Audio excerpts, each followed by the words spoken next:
नमस्कार साथियों, स्वागत है आपका हमारे YouTube चैनल पर।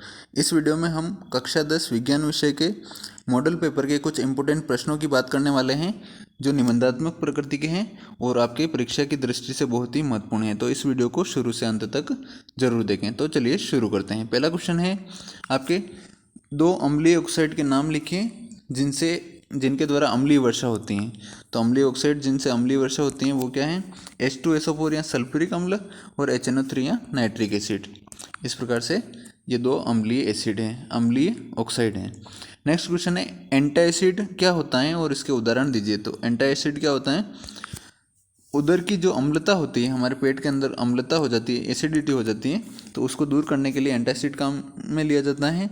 और इसके जो उदाहरण है वो है मैग्नीशियम हाइड्रोक्साइड और एल्यूमिनियम और कैल्शियम और सोडियम के कार्बोनेट्स, इनका उपयोग किया जाता है। नेक्स्ट क्वेश्चन है, अम्लों में अम्लीय गुणधर्म और क्षारकों में क्षारकीय गुणधर्म की किस कारण होते हैं? गुणधर्म किसके कारण होते हैं ये लिखना है आपको। तो इसका आंसर है, अम्लों में जो अम्लीय गुणधर्म होते हैं वो H+ आयन के कारण होते हैं, जबकि क्षारों में जो क्षारीय गुणधर्म होते हैं वो OH- आयन के कारण होते हैं। नेक्स्ट क्वेश्चन है, आपको मिलान करना है। इसमें क्या है, आपको एक तरफ अम्ल के प्राकृतिक स्रोत दे रखे हैं और दूसरी तरफ अम्ल दे रखे हैं, तो आपको मिलान करना है कि कौन से अम्ल, प्राकृतिक स्रोत के अंदर कौन सा अम्ल पाया जाता है। तो सिरका होता है, उसके अंदर कौन सा अम्ल पाया जाता है? एसिटिक एसिड या एसिटिक अम्ल पाया जाता है। दही के अंदर लैक्टिक अम्ल पाया जाता है। नींबू के अंदर सिट्रिक एसिड पाया जाता है और टमाटर के अंदर ऑक्जेलिक एसिड पाया जाता है। तो इस प्रकार से आपको मिलान करनी है। नेक्स्ट क्वेश्चन जो है, लिटमस प्राकृतिक सूचक है या कृत्रिम, ये लिखना है। और श्वेत कपड़ों पर लगे सब्जी के दाग जो होते हैं उन पर साबुन लगाने पर ये लाल भूरा हो जाता है, इसका क्या कारण है वो लिखना है। तो जो आपके सूचक हैं, लिटमस जो है वो क्या होता है, एक प्राकृतिक सूचक होते हैं। और जो हमारे कपड़ों पे सब्जी के दाग होते हैं, तो सब्जी में क्या होता है, हल्दी होती है, तो हल्दी एक क्या है, प्राकृतिक सूचक है। और प्राकृतिक हल्दी जो है साबुन यानी कि क्षार के साथ क्रिया करती है तो लाल भूरे रंग का रंग देती हैं। तो इस कारण से जो है हमारे कपड़े होते हैं लाल भूरे रंग के, जो दाग होते हैं उन पर लग जाते हैं। नेक्स्ट क्वेश्चन है, स्वपोषी पौधे किसे कहते हैं और पत्ती के अनुप्रस्थ काट का चित्र बनाइए। तो इस प्रकार से आपको लिखना है। इसमें स्वपोषी पौधे क्या होते हैं, जो अपना भोजन स्वयं बनाते हैं। वो क्या करते हैं, क्लोरोफिल की सहायता से, उनमें हरी पत्तियां होती है, उसमें क्लोरोफिल नामक पदार्थ पाया जाता है। तो उस क्लोरोफिल की सहायता से सूर्य के प्रकाश की उपस्थिति में जल और कार्बन डाइऑक्साइड के द्वारा ये अपना भोजन स्वयं बनाते हैं।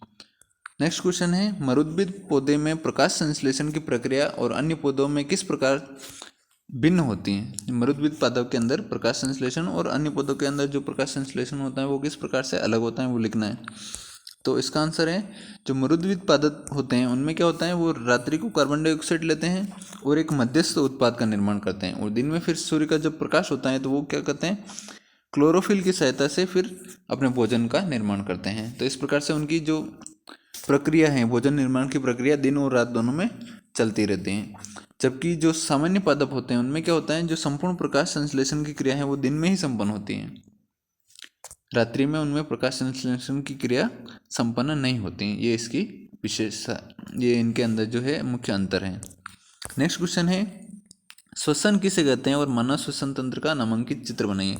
तो इस प्रकार से श्वसन क्या होता है, श्वसन जो होता है वातावरण के अंदर जो ऑक्सीजन उपस्थित है उसको ग्रहण करना और कोशिकीय आवश्यकता के अनुसार उसको खाद्य स्रोतों के विघटन के लिए इसका उपयोग करना जो है वो श्वसन कहलाता है। हम जो भी भोजन करते हैं उसके विघटन के लिए ऑक्सीजन का उपयोग किया जाता है। तो वो ऑक्सीजन हम वातावरण से ग्रहण करते हैं और उसका जो उपयोग करते हैं वो पूरी संपूर्ण प्रक्रिया क्या कहलाती है, श्वसन कहलाती है। नेक्स्ट है, इसका जो श्वसन तंत्र का नामांकित चित्र बनाना है। तो इस प्रकार से आपको श्वसन तंत्र का नामांकित चित्र बनाना है और नाम अंकित करना बहुत जरूरी है। तो ये नासा द्वार हो गया, मुख गुहा हो गई, ग्रसनी, कंठ, श्वास नली, उपास्थि लय, फुफ्फुस, श्वसन और श्वसनिकाएं, कुपिका, श्वसनी, श्वसनिकाएं, इस प्रकार से आपको चित्र बनाना, डायफ्राम, इस प्रकार से आपको नाम अंकित करना है और चित्र बनाना है। नेक्स्ट है, इसी क्वेश्चन के अंदर जो है, यदि मनुष्य के डायफ्राम में छिद्र कर दिया जाए ये क्वेश्चन है आपका, मनुष्य के डायफ्राम में अगर छिद्र कर दिया जाए तो श्वसन क्रिया पर क्या प्रभाव पड़ेगा। तो इसका आंसर आपको लिखना है, डायफ्राम पर छिद्र करने पर क्या होगा, श्वास लेने की जो क्रिया है वो बंद हो जाएगी, क्योंकि जो अंदर लो प्रेशर बनता है उसी की वजह से न्यून दाब बनता है, उसी की वजह से श्वास अंदर खींचते हैं हम। तो अगर उसमें डायफ्राम में छेद कर देंगे जो, तो उसमें क्या होगा, जो अल्प दाब है, न्यून दाब है, वो नहीं बनेगा और हम श्वास अंदर नहीं ले पाएंगे। नेक्स्ट क्वेश्चन है, उत्तल लेंस द्वारा बनने वाले प्रतिबिंब का किरण चित्र बनाओ जब बिंब की स्थिति 2f1 पर हो। तो इस प्रकार से आपको चित्र बनाना है, जहाँ बिंब कहाँ स्थित है, 2f1 पर स्थित है।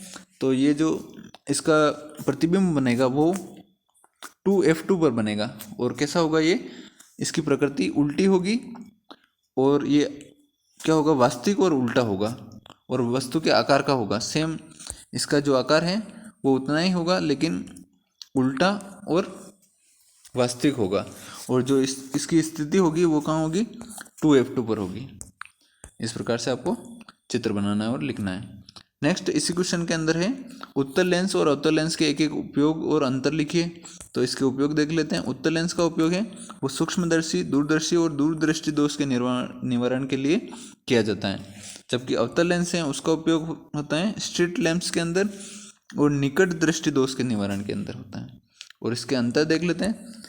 तो उत्तल लेंस क्या होता है, ये प्रकाश को अभिसारित कर देता है, यानी कि एक स्थान पे केंद्रित कर देता है, जबकि अवतल लेंस होता है वो प्रकाश को अपसारित कर देता है, यानी कि फैला देता है।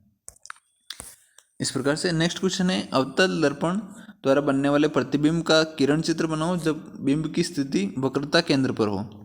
तो दर्पण का चित्र बनाना है अवतल दर्पण से, इस प्रकार से आपको चित्र बनाना है, और जो बिंब की स्थिति है वो कहाँ है, वक्रता केंद्र पर है। तो जो प्रतिबिंब बनेगा वो भी वक्रता केंद्र पर ही बनेगा, लेकिन जो इसकी प्रकृति होगी वो उल्टी और आभासी वास्तविक होगी। उल्टा और वास्तविक होगा, लेकिन इसकी स्थिति सेम वहीं पर होगी, वक्रता केंद्र पर, और जो इसका आकार है वो भी बराबर होगा। तो इस प्रकार से आपको चित्र बनाना है। और नेक्स्ट इसी के अंदर क्वेश्चन है, उत्तल दर्पण और अवतल दर्पण का एक एक उपयोग लिखने हैं। तो उत्तल दर्पण और अवतल दर्पण के उपयोग है, उत्तल दर्पण का उपयोग वाहनों के साइड ग्लास या जो साइड मिरर होते हैं उनके अंदर उपयोग किया जाता है, जबकि अवतल दर्पण होते हैं वो कहाँ उपयोग किए जाते हैं, जो डॉक्टर होते हैं वो नाक, आँख, कान, दांत और गले के जो परीक्षण होते हैं उनके लिए इसका उपयोग करते हैं। इस प्रकार से आपको लिखना है। तो इस वीडियो में इतना ही, मिलते हैं नेक्स्ट वीडियो में, तब तक के लिए आपको धन्यवाद।